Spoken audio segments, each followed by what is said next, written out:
जो हमारे सामने आई है कि हमारा जो अली गांव है वो पूरा पूरा का पूरा ही यूपी गवर्नमेंट की जमीन के बीचों बीच बसा हुआ है।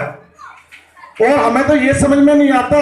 बाबा प्रधान जी आए हैं, सभी तालियों से खड़े होकर स्वागत करें।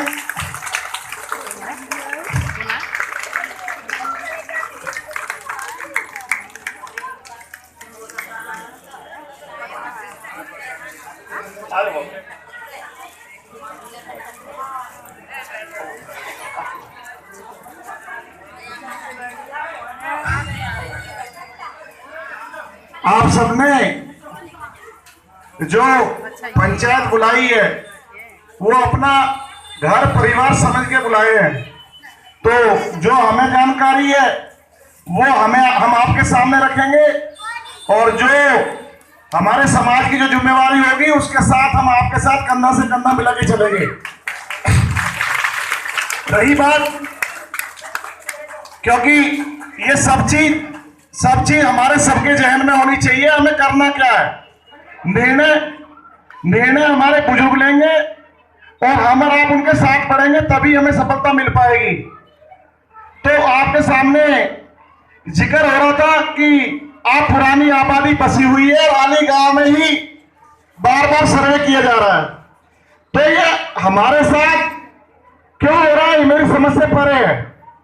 भारत के प्रधानमंत्री अपनी योजना में कहते हैं कि जहां झुग्गी वहीं मकान, और दिल्ली की सरकार भी यही कहती है कि जो घर होगा उजड़ेगा नहीं। इसके अलावा एक मेट्रो, देश की सबसे बड़ी संस्था दिल्ली को बनने के बाद वो संस्था आई और उसने 20 दिल्ली से बार बार जहां भी मेट्रो निकली है उनको सरकार ने पावर दे रखी थी कि वो कहीं भी तोड़कर कहीं से निकल सकती है, मगर ऐसी संस्था ने भी कोई मकान नहीं तोड़ा।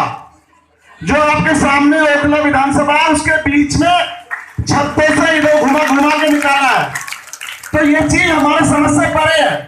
इसमें किसी पार्टी को दोष देना वो हमारे लिए ठीक नहीं है, किसी के लिए भी, क्योंकि पंचायत हमारे गांव की है और गांव की एक ईंट बचना हम सबका धर्म बन जाता है।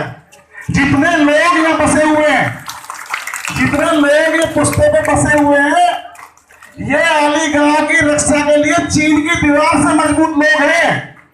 अगर एक घर भी उजड़ेगा तो इसका खामियाजा पूरे गांव को भुगतना पड़ेगा। ये चीजें जो बुजुर्ग बैठे हैं, बाबा हमसे बहुत उम्र में बड़े हैं, इन्होंने जैसा सारी बस्ती को प्यार दिया, बस्ती ने उनको भी प्यार दिया है, और जो उनके पास तजुर्बा है उस तजुर्बे का ही फायदा उठाएंगे। और साथ ही जो भी निर्देश पारित होगा उसी के मुताबिक आखिरी व्यक्ति रघुराज आपके साथ होगा। सब लोग आगे होंगे, मैं सबसे पीछे होऊंगा आपके साथ। अब आता है सवाल केस का। केस भारत की दिल्ली के अंदर कम से कम 20 लाख केस पूरी दिल्ली के मकानों पर 1998 से 2008 के बीच पूरी दिल्ली में 26 लाख केस थे जो डीडीए में किए थे मकानों पर जितनी रतरई कॉलोनी बसी, मगर सरकार ने फैसला लिया वो 26 लाख केस भी खत्म किया, सारी कॉलोनी रेगुलराइज हो गई है। जिन मकानों को हम डीडीए की लैंड पे बताते थे आज सब रेगुलराइज है। मगर सबसे बड़ी बात क्या है कि जब तक सरकारें साथ नहीं आती है तब तक कोर्टें हमारी मदद नहीं कर सकती। कोर्टों के अंदर केस लड़े जाते हैं, जब आवश्यकता पड़ती है सरकारें कानूनों में बदलाव करती हैं। अब सबसे बड़ी बात, हमारी जमीन की आ जाती है, ना तो हमारे यहाँ प्लानिंग है, ना ही कोई ऐसा एजेंडा हमारे सामने नहीं है। एक छोटी सी बात हमारे सामने आई है कि जो अली में पुल बनाया, लड़िया पुल, उसको चौड़ा करना है। चौड़ा करना कोई गुनाह नहीं है, ना हम किसी को रोक सकते हैं, मगर चौड़ा करने के लिए रेलवे की लाइन के साथ काफी जमीन खाली पड़ी है और रेलवे का वो भी हट गई है, लाइनें भी हट रही है, पावर हाउस बंद हो चुका है। तो हमारा ये अनुरोध है कि जो रेलवे लाइन के साथ में जो पीछे से आप रास्ता ले जाइए, जो भी प्रतिनिधि इसको चाहता है कि रोड चाहिए और हमारा अली गांव को रोड चाह नहीं रहा, अगर दूसरे विधानसभा को रास्ता चाहिए, हम उसको भी बड़ा नहीं करते। यहाँ पर हम रास्ता मांग नहीं रहे, आली विहार बार बार रास्ता मांग रहा है, उनको मिल नहीं रहा है, और हमारे आली गांव में रास्ता दिया जा रहा है। तो जिन भाइयों के मन में रास्ते की जरूरत है, तो आप मेट्रो की तर्ज पर रेल के साथ से निकाल के शिव मंदिर पर रेल लिए, हमें कोई आपत्ति नहीं है। ये मेरी पहली प्रार्थना है। दूसरा, हमसे ज्यादा तजुर्बेकार लोग बैठे हैं। अभी इसमें जब पूरी दिल्ली टूटने की कगार पे थी, तो उस समय की सरकारों ने फैसला लिया था। आज जो सरकारें हैं उनका धर्म ज्यादा बन जाता है, क्योंकि हमारे यहाँ यूपी गवर्नमेंट की जमीन है, और यूपी गवर्नमेंट की सरकार से जो चुने हुए लोग हैं वही बात करें, और उसमें जो सरकार का वकील है वो कोर्ट में आके बताए कि हम आपकी मदद करें, तो सही मदद होगी आपकी। दूसरा, दिल्ली सरकार की तरफ से जो असली मदद है आपके साथ, वो 12 तारीख की कोर्ट में मदद है। 12 तारीख के लिए जो दिल्ली सरकार का वकील है, उसे दिल्ली सरकार के अधिकारी और नेता और जो हमारे सभी भाई हैं, वो उन पर दबाव बनाए कि कोर्ट में आके बताए कि यहाँ पे भारी तादाद में मकान है, अगर ये मकान टूटेंगे तो कोई भी घटना घट सकती है। और ये एक दो मकान नहीं है, ये 2 से 2,500 मकान है। आज उन्होंने सिस्टम में क्या प्लान किया है, इनको भी 4 भागों में बांट दिया है, जो बिल्कुल कोरी, उनकी कोई गंदी नीयत से ये अंदेशा है हमें। तो मेरा आप सभी से ये कहना है कि इसमें जो भाई जिस पार्टी से जुड़ा हुआ है, वो अपना मन बना ले कि जैसे दिल्ली की नौतराई कॉलोनी के 28 लाख केस खत्म सरकार कर सकती है, 12 तारीख को अपनी अपनी सरकार पर दबाव बनाए और वो एफिडेविट दिलवाए, और वो आगे खड़े हुए, उसका प्रमाण मैं आपके सामने रख रहा हूं। आली का लोहिया पुल हमारे गांव की रेजिडेंट ने बंद कराने के लिए गए थे, वहीं पे दिल्ली सरकार का वकील एनडी शर्मा के कहने पे एचएस पुल का उसमें ऑर्डर पढ़ लेना, वो कोर्ट में आके बोलता है कि मुझे दिल्ली सरकार ने भेजा है और यहाँ पुल की जरूरत है। तो आज पुल आपके सामने बन रहा है। तुगलाबाद गांव पुरातत्व विभाग की जमीन पे था, टोटल गांव, मगर उन लोगों ने सरकार पे दबाव बनाया, आज तक वहीं बैठे हैं।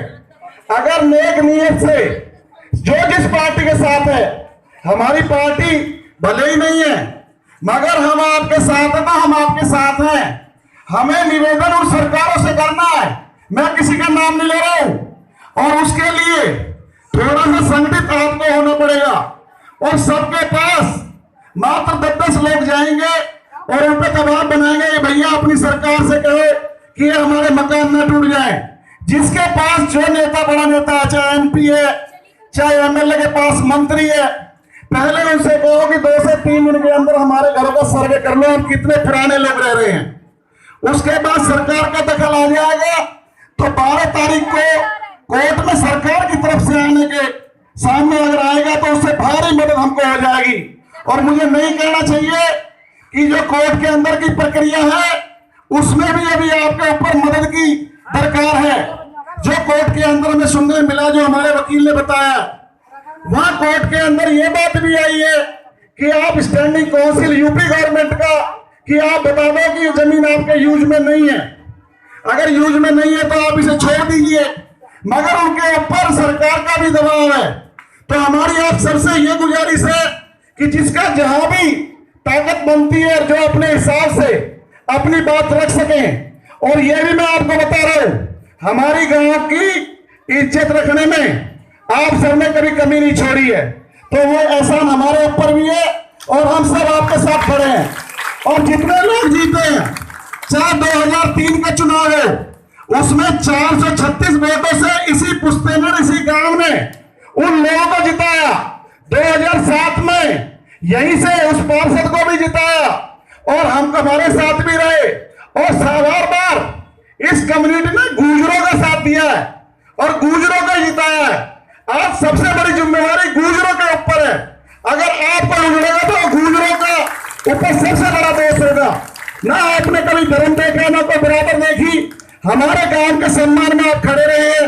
तो मेरी यही गुजारिश है, और मैं आपसे आश्वस्त कर रहा हूं कि हमारे गांव की गुजर कम्युनिटी आपके साथ खड़ी मिलेगी। और एक और बात बोलना चाहता हूं कि यहाँ यूपी गवर्नमेंट में यदि एक छोटा सा घर आपसे दूर भी है तो उसकी मदद भी आपने 20 के 20 से भी ज्यादा करनी है। यदि एक मकान टूटेगा तो फिर किसी की गारंटी नहीं है। या छोटा कोई गरीब है और आपको उस व्यक्ति की मदद ज्यादा करनी है जिसे कानून का ज्ञान ही नहीं है, जो कोर्ट जा नहीं सकता, तो और हमारी पंचायत जो निर्णय लेगी उसमें आप जो हमसे कहेंगे हम आपके साथ कंधे से कंधा मिला के चलेंगे। साथ ही मैं दोबारा एक बात अपील कर रहा हूं कि जो दोनों सरकारें हैं, ईश्वर की कृपा से यूपी में भाजपा की सरकार है, ईश्वर की कृपा से हमारा एमपी भाजपा का है, हमारा पार्षद भाजपा का है। वो यूपी गवर्नमेंट पर दबाव बनाए और जहां हमारे लोग जड़ता हमें लेकर जाए। और हमारे यहाँ पर जो एमएलए आंदोलनकारी पार्टी का एमएलए है, जब एक अपना सा एमएलए बदरपुर का एक पुल के लिए दिल्ली सरकार का वकील ला सकता है तो हमारा एमएलए तो बहुत ताकतवर एमएलए है। तो मेरी यही गुजारिश है कि इन घरों को बचाने में दोनों सरकार मदद करे, हम भी इनके साथ खड़े। बहुत बहुत धन्यवाद।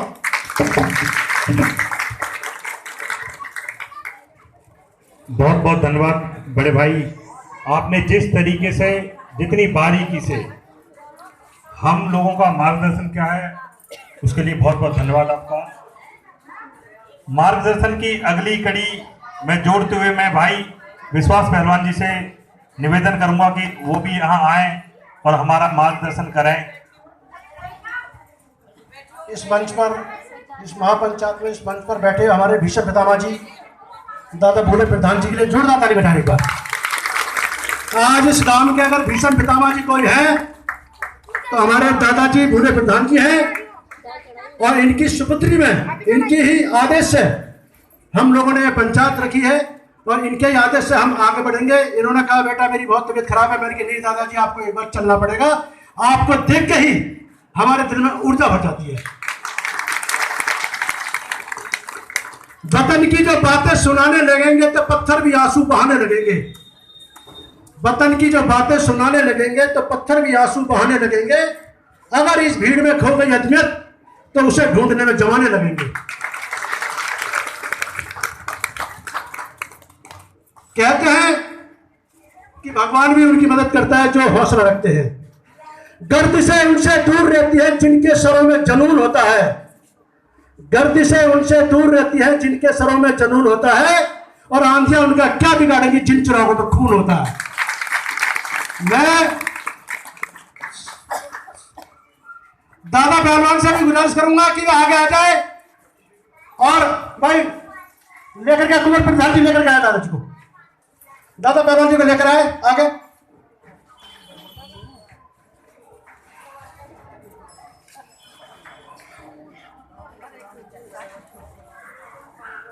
कौन है कौन ये दादा प्रधान? वो बेटा पीछे हट जाओ, थोड़ा पीछे हट जाओ, तुम थोड़ा बहुत पीछे रहो दोबारा से। मैं गुजारिश करूंगा कि प्रधान जी लेकर के आए दादाजी को।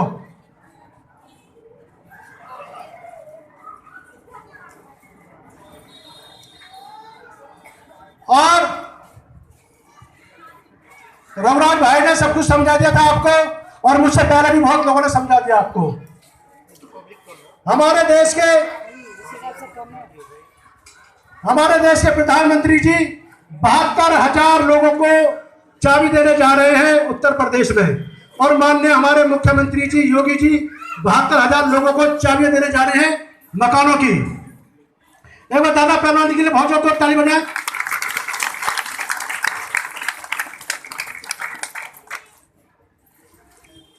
72,000 लोगों को हमारे मुख्यमंत्री जी योगी आदित्यनाथ जी चाबी देने जा रहे हैं। और एक तरफ में घर दे रहे हैं लोगों को और दूसरी तरफ हमारे घरों को उजाड़ रहे हैं। यह इंसाफ नहीं है। माननीय मुख्यमंत्री जी, माननीय प्रधानमंत्री जी, आप लोगों को घर बसाते हैं तो हम भी आपसे आशा करते हैं कि हमें भी ना उजाड़ा जाए। हम आपसे दरखास्त करते हैं, विनती करते हैं, नम्र विनती करते हैं कि आप एक बार आली गांव में आकर के देखें कि जहां पे आपकी सरकार 200 घर बता रही है, 50 घर बता रही है, जहां 2,000 घर हैं जहां हमारे लोग रहते हैं और आज से नहीं रहते। हमारी उम्र भी 50 साल की है, हमारे बड़े बूढ़े रह रहे हैं, 100 साल से हम लोग यहाँ पर रह रहे हैं, 100 साल से हम लोग रह रहे हैं। मैं तो यही दरखास्त करूंगा अपनी सरकार से, अपने मुख्यमंत्री जी से कि भाई हमें नौजवान हमारे साथ खड़ा हो जाए। बस एक शेर के साथ मैं खत्म करूंगा अपनी बात को कि शहीद जंग में होते हैं वतन के लिए, वतन की खाकी और होते उन्हें कफन के लिए। ये हिंदू है, मुस्लिम है, सिख ईसाई के भाइयों, वतन तो उसका है जो खून दे वतन के लिए। धन्यवाद।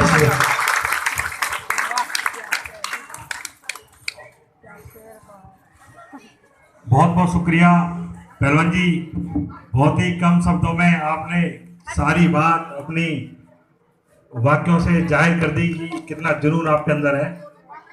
मार्गदर्शन की कड़ी को जोड़ते हुए मैं चाचा रघुवर जी से निवेदन करूंगा कि वो भी आए।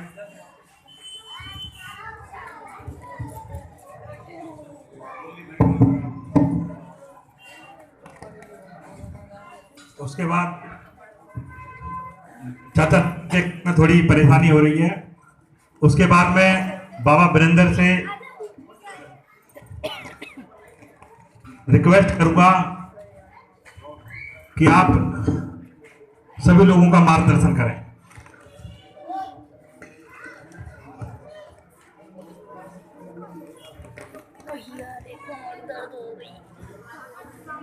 जो ये केस साकेत कोर्ट में चल रहा है, इसकी बारीकी से सारी जानकारी रखने वाले हमारे बड़े भाई मनोज सैनी जी, जो कि इस केस से अभी साकेत कोर्ट में, जय तरेजा की कोर्ट में 13 नंबर चैम्बर में ये केस चल रहा है।